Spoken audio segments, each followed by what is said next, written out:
السلام علیکم ورحمۃ اللہ وبرکاتہ۔ اعوذ باللہ السمیع العلیم من الشیطان الرجیم، بسم اللہ الرحمن الرحیم۔ ربی اشرح لی صدری ویسر لی امری واحلل عقدۃ من لسانی یفقہوا قولی۔ اللہم رب زدنی علما، اللہم رب زدنی علما، اللہم رب زدنی علما، اللہم فقہنا فی الدین، اللہم انی اسألک علما نافعا وعملا متقبلا ورزقا طیبا۔ اللہم اجعل ھذا القرآن ربیع قلبی ونور صدری وجلاء حزنی وذہب ہمی۔ رضیت باللہ ربا وبالاسلام دینا وبمحمد نبیا صلی اللہ علیہ وآلہ وسلم۔ اللہم صلی علی نبی وعلی آل محمد وآنت الوجوہ للحی القیوم۔ اللہم انی اسألک حبک وحب من یحبک وعمل الذی یبلغنی حبک۔ اللہم لا سہل الا ما جعلتہ سہلا وانت تجعل الحزن اذا شئت سہلا۔ آمین یا رب العالمین۔ السلام علیکم ورحمۃ اللہ وبرکاتہ۔ آپ سب سے درخواست ہے کہ چینل کو سبسکرائب کریں۔ الف لام میم جو چینل ہے ہمارا، اس کو سبسکرائب کریں، اس کو لائک کریں اور اس کو شیئر کریں۔ میں یہ بات پہلی دفعہ اتنے عرصے بعد کہہ رہی ہوں، کیونکہ مجھے یہ لگتا تھا یہ سبھی لوگ کہہ رہے ہیں، یہ شاید کچھ آرٹیفیشل سی بات لگتی ہے، لیکن جب میں نے یہ تھوڑا تھنک کیا تو مجھے لگا کہ نہیں، یہ مجھے بات کہنی چاہیے۔ یہ کوئی ریگولر بات نہیں ہے، ایک تکیہ کلام نہیں ہے کہ سبھی کہہ رہے ہیں تو مجھے نہیں کہنا۔ اس لیے میرے ذہن میں جو بات آئی وہ یہ ہے کہ جب ہم کسی چیز کو، اچھی چیز کو آگے پہنچاتے ہیں، شیئر کرتے ہیں، تو اس کا ثواب ہمیں ملتا ہے۔ اور صدقہ جو ہے وہ اس دنیا میں اور اس دنیا کے بعد سب سے قیمتی چیز جو ہمارے پاس ہوگی وہ صدقہ ہوگا۔ اور صدقہ صرف مال کا نہیں ہوتا، ہمارے پاس جو بھی چیز ہے وہ صدقہ ہے۔ اگر ہم اس کو شیئر کرتے ہیں، کسی کو دیتے ہیں، تو وہ صدقہ کے طور پر ہوتی ہے۔ تو اگر ہم اس نیت سے، کیونکہ انما الاعمال بالنیات، اگر ہم اس نیت سے کہ ہمیں اس کا اجر ملے گا اور اللہ کے ہاں شاید کوئی اچھی چیز کو لائک کر دینے سے یا اس کو دوسروں کو شیئر کر دینے سے اگر ہمارے اجر میں کوئی اضافہ ہو جاتا ہے تو یہ بہت اچھی بات ہوتی ہے۔ تو میں بہت ہمبلی ریکویسٹ کرتی ہوں کہ آپ پلیز سبسکرائب کریں، لائک کریں، شیئر کریں، دوسروں کو جہاں تک ہو سکتا ہے پہنچائیں، اور جہاں تک فائدہ لیا جا سکتا ہے لیا جائے۔ اللہ سے دعا ہے اللہ مجھے اور آپ سب کو علم صحیح والا نافع علم حاصل کرنے کی توفیق دے، پھر اس پر پریکٹیکل عمل کرنے کی بھی توفیق دے، اور لوگوں کو آگے پہنچانے کی توفیق دے۔ کیونکہ بہت کامن سی بات ہے کہ ہر انسان کے ساتھ شیطان کا ایک عمل دخل ہے، وہ ہمیں اکساتا ہے، ہماری فطرت میں ہے یہ بات۔ تو جتنی بھی یوٹیوب پہ میں ہوں، آپ کوئی بھی ہے، کوئی بھی اس دنیا میں پرفیکٹ نہیں ہوتا، تو جو تھوڑی اسلامک یا ہماری بینیفیشل چیزیں ہوتی ہیں اس پوائنٹ آف ویو سے،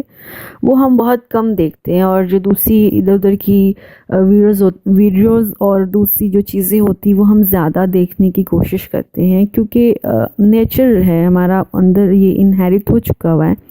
تو اس لیے ہمیں تھوڑا ٹرائی کرنا پڑے گا، تھوڑا اپنے آپ کو کیا کہتے ہیں، من کو مارنا پڑے گا کہ ہم تھوڑی ان چیزوں کی طرف بھی توجہ دیں۔ شاید کوئی عمل، شاید کوئی ایک لمحہ، کوئی ایک عمل ہمیں ہماری نجات کا ذریعہ بن جائے، صرف ہماری نہیں، ہمارے ارد گرد لوگوں کی، ہمارے عزیز و اقارب کی، ہمارے ریلیٹیوز کی، ہماری فیملی کی، ہمارے فرینڈس کی۔ تو اللہ سے دعا ہے اللہ تعالی ہمیں صحیح علم حاصل کرنے کی توفیق دے، قرآن و سنت کے مطابق ہماری زندگیوں کو کر دے۔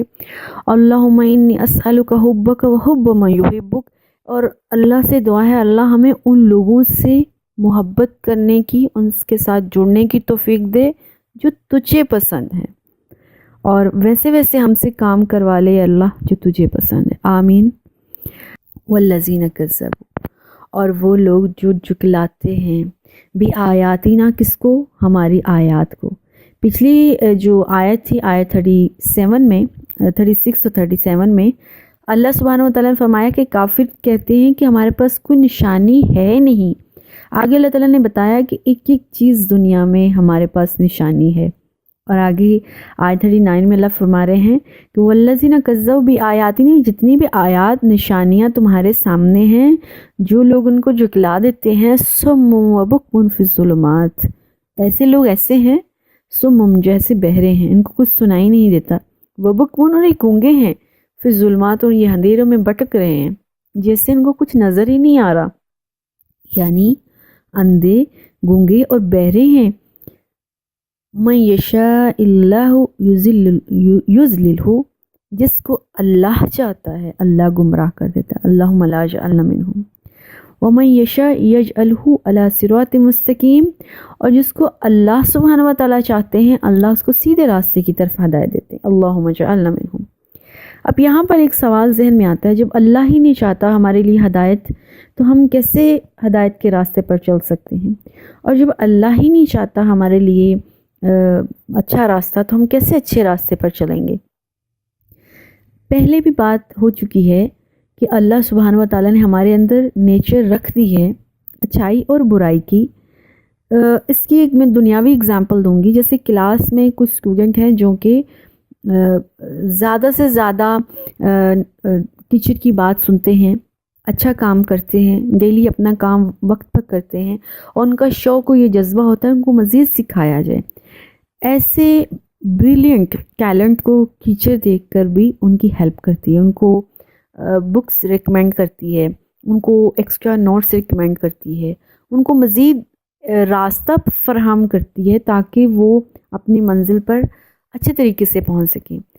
اور دوسرے لیول پر وہ لوگ جو بالکل ٹیچر کی بات نہیں سنتے، ڈیلی ٹیچر کو کسی نہ کسی طریقے سے ٹارچر کرتے ہیں، تکلیفیں دیتے ہیں، ٹیچر بہت حد تک ان کو کوشش کرتی ہے لیکن پھر ٹیچر چھوڑ دیتی ہے، جاؤ جو مرضی کرو۔ اب انسان کے اندر اللہ نے نیچر یہ بات ڈال دی ہے، نیچرل ہے کہ وہ سیدھے راستے کی طرف چلے،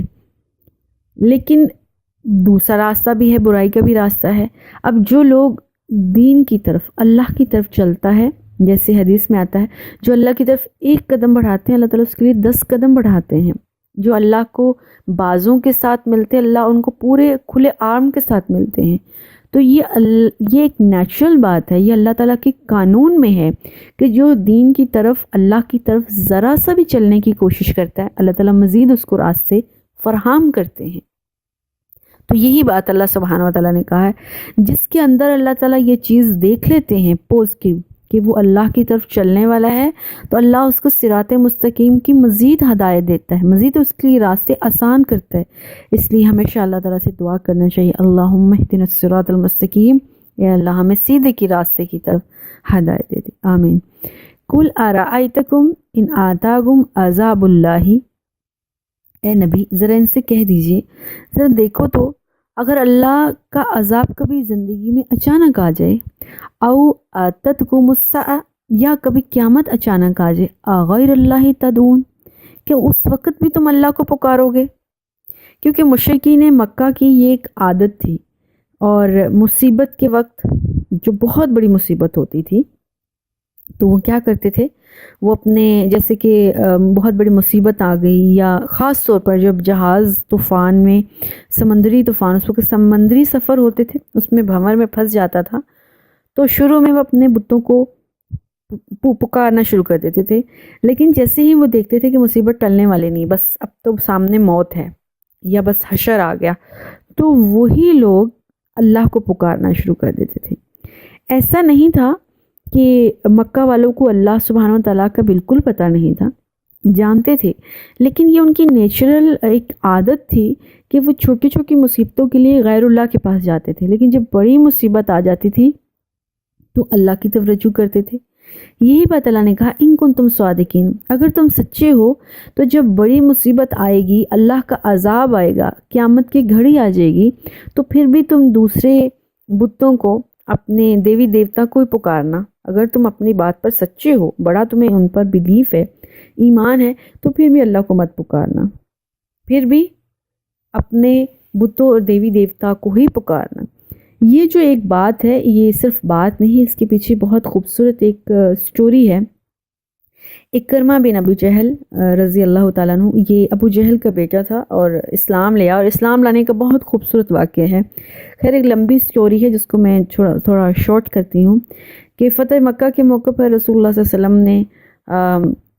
کہا تھا کہ جو اپنے گھر کا دروازہ بند کر لے گا، جو حتیم میں آ جائے گا،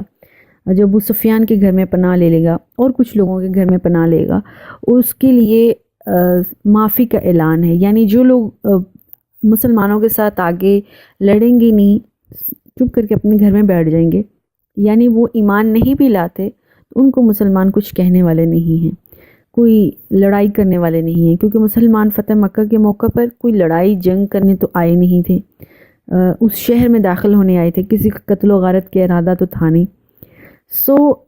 اکرمہ بن ابو جہل جو تھا، چونکہ جو بڑے لوگ ہوتے ہیں ان میں انا بھی بڑی ہوتی ہے،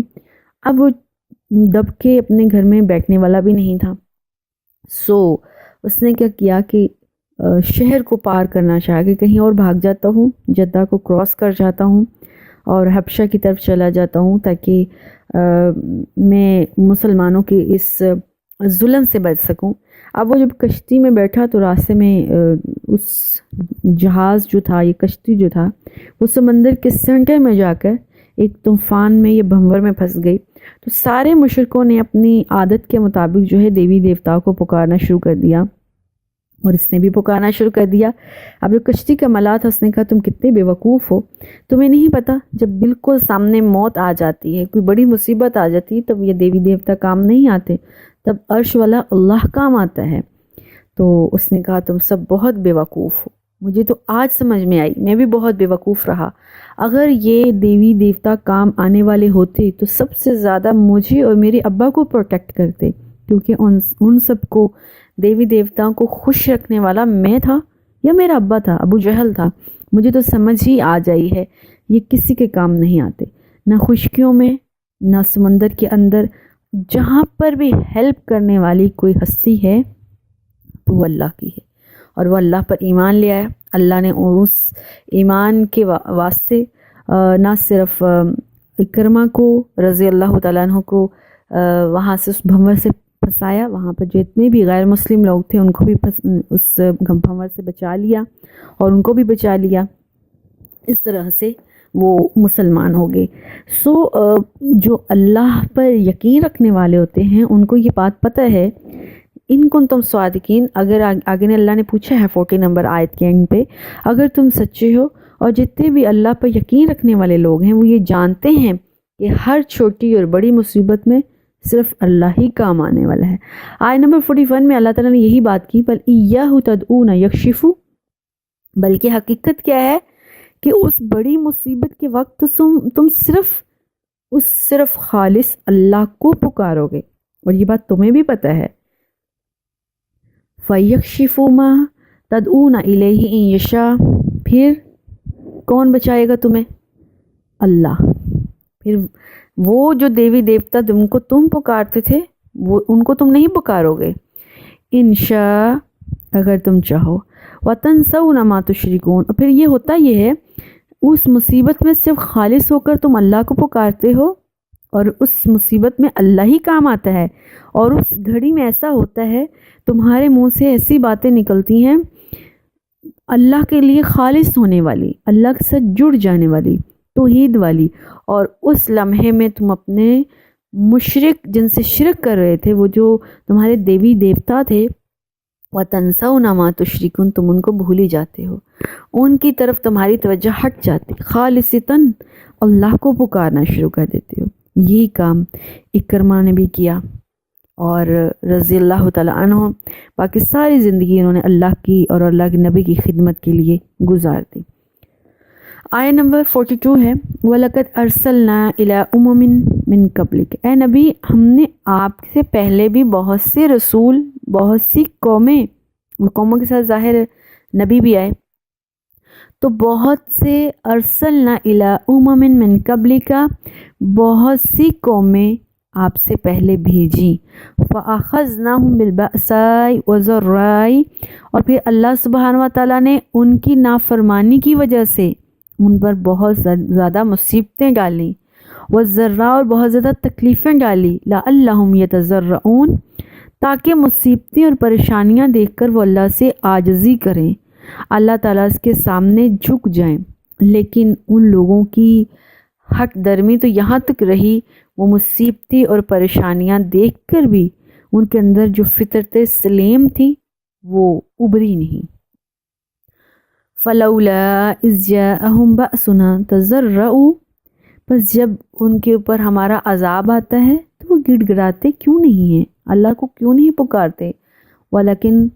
قست قلوبہم، اصل بات کیا ہے کہ ان کے دل سخت ہو گئے ہیں، وزین لہم الشیطان،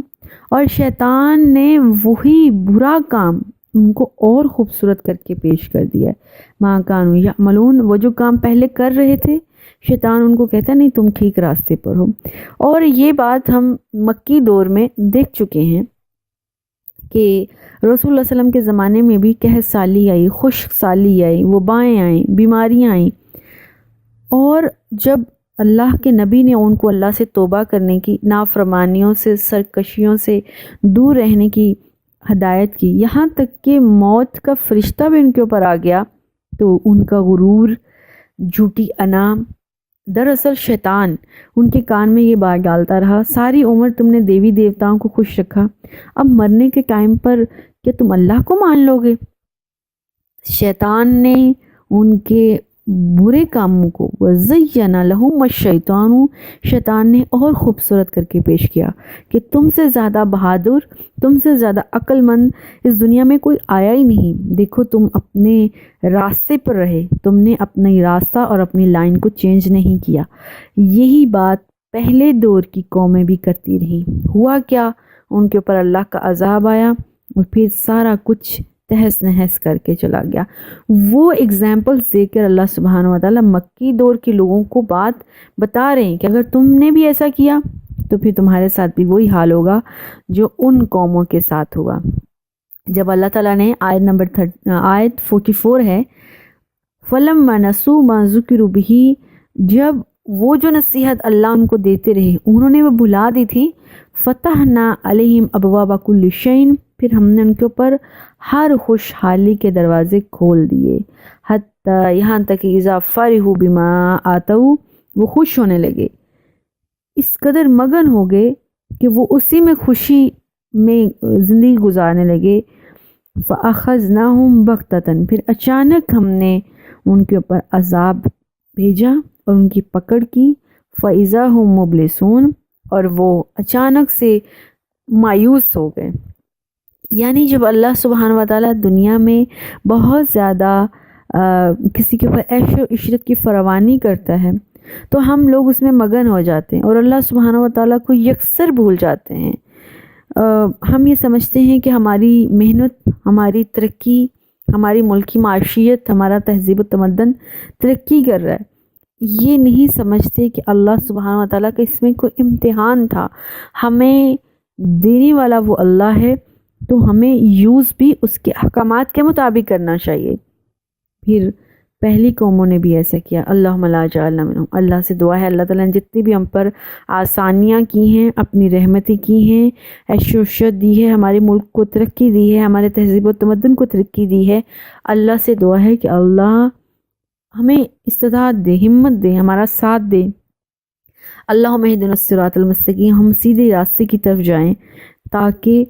ہم ان قوموں کی طرح نہ ہو جائیں جو کہ خیر کو بھول کر شر کی طرف چل پڑے۔ فَقُطِعَ دَابِرُ الْقَوْمِ الَّذِينَ ظَلَمُوا، اللہ کہتے ہیں کہ پھر ایسے نافرمانوں کی قوم کو اللہ تعالیٰ نے جڑ سے کاٹ دیا۔ وَالْحَمْدُ لِلَّهِ رَبِّ الْعَالَمِينَ، اور ہر چیز کی تعریف تو اللہ کے لیے ہے، یعنی جس لوگوں نے اللہ کی ذات کو اپنے اندر سے نکال دیا تھا تو اللہ نے بھی ان کی جڑ کو کاٹ دیا، اللہ کو بھی ایسے لوگوں کی ضرورت نہیں رہی، کیونکہ اس کائنات کو پیدا کرنے والا رب ہے اس عالمین کو چلانے والا رب اللہ ہے، تو اس رب کے ہی گن گانے چاہیے، اس رب کے تعریفیں ہی اس زمین و آسمان پر ہونی چاہیے۔ جب لوگ اس رب کی تعریفیں کرنا بھول جاتے ہیں تو اللہ کو ان لوگوں کی ضرورت نہیں رہتی۔ آیہ نمبر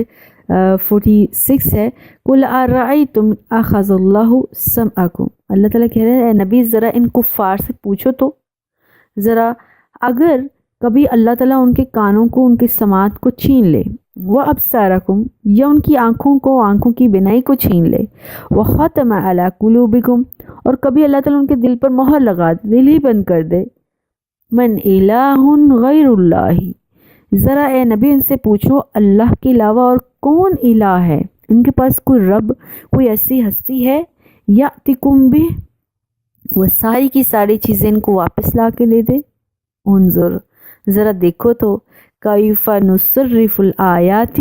ہم کس طرح سے اپنی آیات، اپنی باتیں بار بار بدل بدل کر ان کو ایگزامپلس دے رہے ہیں،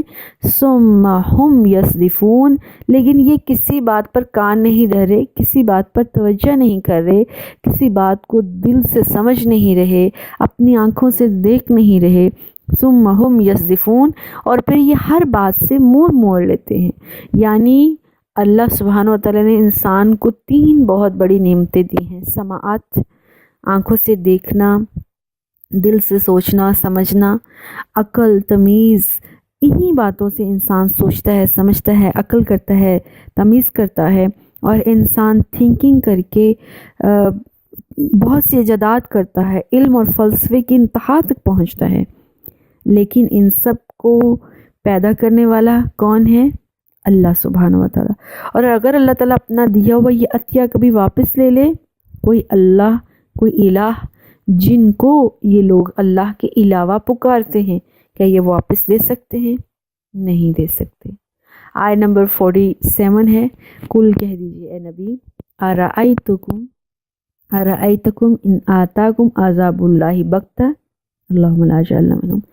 اے نبی ذرا ان سے پوچھیں کہ اگر اچانک کبھی اللہ تعالیٰ تمہارے اوپر عذاب دے دے، او جہرتاً حل یہلک الا القوم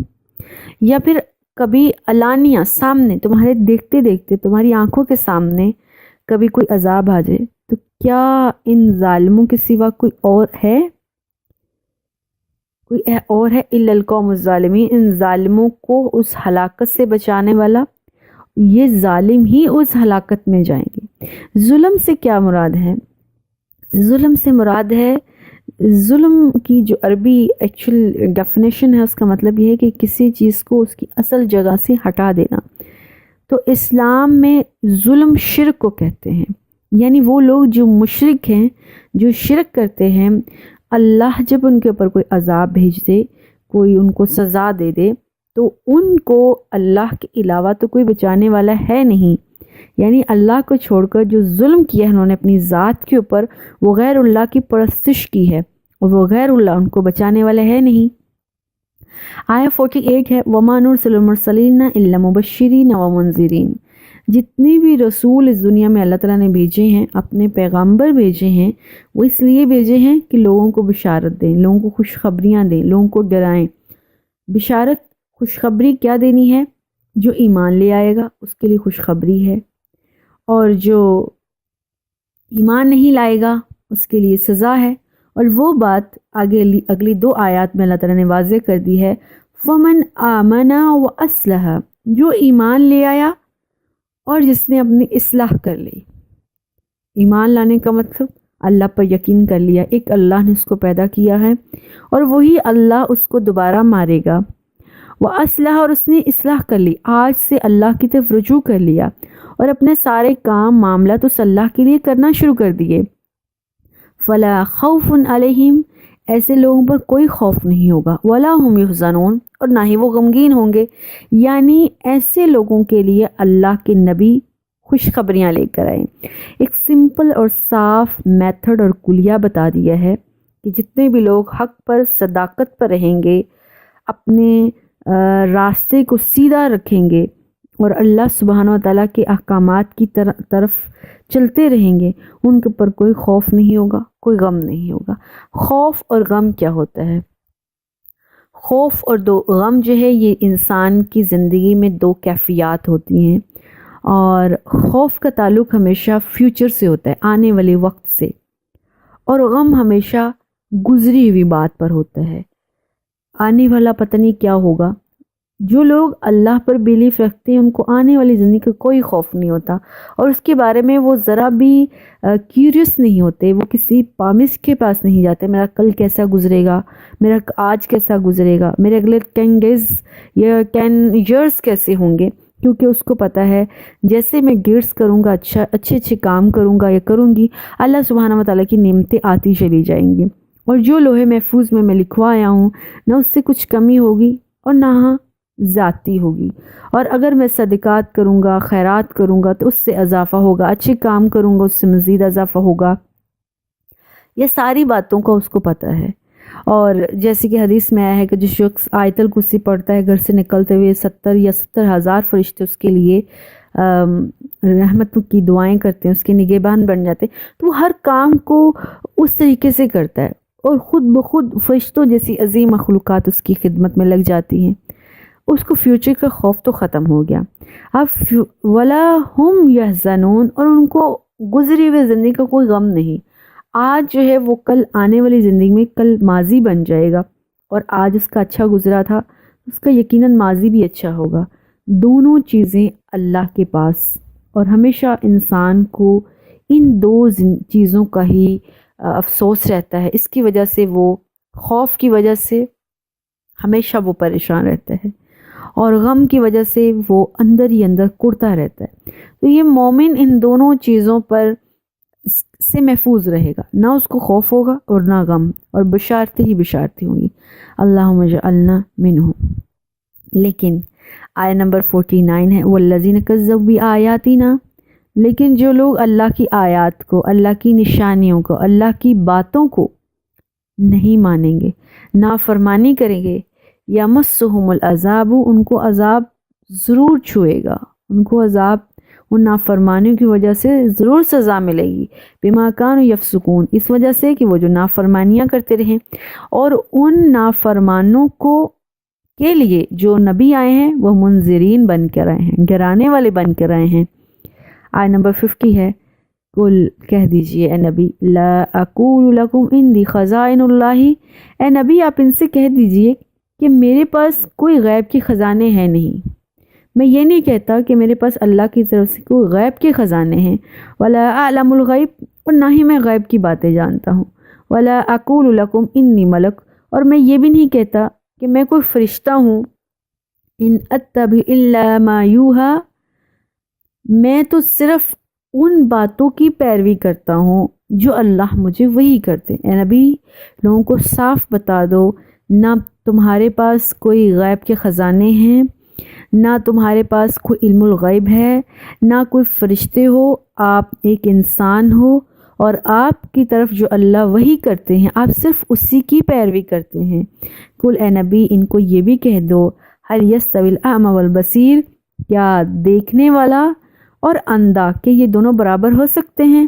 نہیں ہو سکتے۔ افلا تتفکرون، کیا تم غور و فکر نہیں کرتے، سوچتے نہیں ہو؟ اسی طرح سے ایک اللہ پر ایمان لانے والا اور ایک کفر کرنے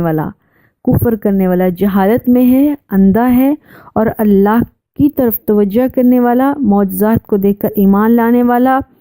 اللہ کے ساتھ یقین رکھنے والا، وہ بینا کی طرح ہے، وہ دیکھنے والے لوگوں کی طرح ہیں۔ جس طرح سے اندھا اور نابینا برابر نہیں ہو سکتے، اسی ہی طرح اللہ کے ہاں کافر اور مومن دونوں برابر نہیں ہو سکتے، دونوں میں زمین آسمان کا فرق ہے۔ ایک کے لیے نبی بشارتیں لے کر آتا ہے، اور دوسرے کے لیے نبی منذرین، ڈرانے والے بن کے آتے ہیں۔ اب یہ فیصلہ انسان کے ہاتھ میں ہے، وہ میں سے بننا چاہتا ہے، اندھے لوگوں میں سے، والبصیر اور بینا دیکھنے والے لوگوں میں سے بننا چاہتے ہیں۔ وہ اپنے حق میں اللہ کی طرف سے بشارتیں لینے والے بنتے ہیں، یا اللہ کی طرف سے دوسرے قسم کے لوگ بنتے ہیں۔ اللہ سے دعا ہے اللہ ہمیں سیدھے راستے کی طرف ہدایت دے، اللہ ہمیں بینا لوگوں میں کر دے، اے اللہ ہمیں ایسا علم دے جو سچ میں نافع ہو، خیر و برکت والا ہو، ہمارے عمل میں ہمارے علم میں برکت دے دے۔ اللہ سے کبھی کثرت نہیں مانگنی چاہیے، کثرت علم میں ہو، کثرت مال میں ہو، کثرت کسی بھی چیز میں ہو، کثرت ہمیشہ آزمائشی بن کر آتی ہے۔ اللہ سے برکت مانگنی چاہیے۔ برکت جو ہے وہ ایک بہت خوبصورت ورڈ ہے، میں اس کو ایکسپلین اس طرح سے نہیں شاید کر پاؤں۔ ایک سمپل سی اگزامپل دیتی ہوں، ہم اکثر لوگوں کو کہتے ہیں اللہ تمہاری عمر میں برکت دے، اللہ تمہارے مال میں برکت دے۔ تو برکت کا مطلب یہ نہیں کہ اس مہینے اس کی 10,000 پے تھی تو نیکسٹ ٹائم 20 ہو جائے گی، یعنی وہ 10 ہی رہے گی، لیکن اللہ تعالیٰ اس کے اندر سیٹسفیکشن، کانفیڈنس اس قدر ہائی لیول کا کر دیں گے، اور اللہ تعالیٰ اس کی ضرورتوں کو اس قدر احسن انداز سے پورا فرما دیں گے کہ وہ 10,000 بھی اس کے لیے کافی ہو جائیں گے۔ اس کے برعکس کثرت اگر مانگی جائے تو کثرت میں بھی نیکسٹ ٹائم 50,000 کی پے ہو جائے، لیکن اس پے میں 50,000 میں بھی اس کا گزارا نہ ہو اچھا۔ اس طرح سے عمر میں برکت کا یہ مطلب ہوتا ہے کہ پہلے زمانوں کی لوگوں کی عمریں لمبی ہوتی تھی، اب اگر کسی کی عمر 60 سال کی بھی ہے یا 40 کی ہے تو اللہ اس چھوٹی عمر میں اس نے اچھے کام کروا لے کہ اللہ کے ہاں پسندیدہ بندوں میں سے ہو جائے۔ تو اللہ تعالیٰ سے دعا ہے کہ اللہ تعالیٰ ہمارے علم میں، ہمارے عمل میں، ہمارے ایمان میں، ہمارے مال میں برکت دے، اور ہمیں قرآن کی طرف رجوع کرنے کی توفیق دے۔ اللہ ہمیں اپنی طرف رجوع کرنے کی توفیق دے، اور اللہ تعالیٰ ہمیں سیدھے راستے کی طرف ہدایت کر دے، اور اللہ تعالیٰ ہمیں ان لوگوں سے کر دے جس کو اللہ پسند کرتا ہے، ان لوگوں سے ہمارا ساتھ جوڑ دے جن کو اللہ سے محبت ہے اور اللہ کو جن سے محبت ہے۔ ایسا نہیں ہے کہ یہ پرانی باتیں ہیں، آج کے دور میں بھی ملائکہ دنیا میں اترتے ہیں۔ ہمیں لگتا ہے کہ شاید یہ بدر احد کے زمانوں کی باتیں ہیں، تب فرشتے دنیا میں اترا کرتے تھے اور مسلمانوں کو ساتھ دیا کرتے تھے۔ مجھے اقبال کے اس شعر کی سمجھ ہی بہت دیر بعد آئی، وہ جو کہتے ہیں نا، فضائے بدر پیدا کر فرشتے تیری نصرت کو اتر سکتے ہیں گردوں کی تار اندر کی تار۔ آج کے دور میں بھی اگر ہم بدر کی فضا پیدا کریں گے، وہ ماحول پیدا کریں گے، آج بھی فرشتے اترتے ہیں، اور واللہ یہ سچ ہے، آج بھی فرشتے انتظار کرتے ہیں۔ مسجدیں ان لوگوں کی وجہ سے آج بھی اگر مسجدیں آباد ہیں تو اللہ کے ان بندوں کی وجہ سے مسجدیں آباد ہیں، اور واللہ فرشتے ان کا مسجدوں میں بیٹھ کے انتظار کرتے ہیں، اور کبھی اگر وہ بیمار ہو جائیں تو فرشتے آسمان سے ان کی عیادت کے لیے اترتے ہیں، اور ان کے لیے سمندر کی مچھلیاں، آسمان کے پرندے تک دعائیں کرتے ہیں۔ وہ گھر سے نکل جائیں تو فرشتے ان کی حفاظت میں آگے پیچھے پورا پروٹوکول دیتے ہیں۔ ایسا نہیں کہ وہ لوگ آج ختم ہو گئے ہیں، جب تک قیامت قائم نہیں ہو جاتی اللہ کے نیک بندے اس دنیا میں رہیں گے، اور یہی اللہ سے ہم نے دعا کرنی ہے، اللہ ہمیں ان لوگوں میں سے کر دے اور ہمیں ان لوگوں کا ساتھ نصیب کر دے۔ آج بھی فرشتے جن کے لیے آسمان سے اترتے ہیں، آج بھی مسجدیں جن کے لیے آباد ہیں، آج بھی دنیا کی ہر چیز جن کے لیے دعا کرتی ہے۔ والسلام علیکم ورحمۃ اللہ وبرکاتہ۔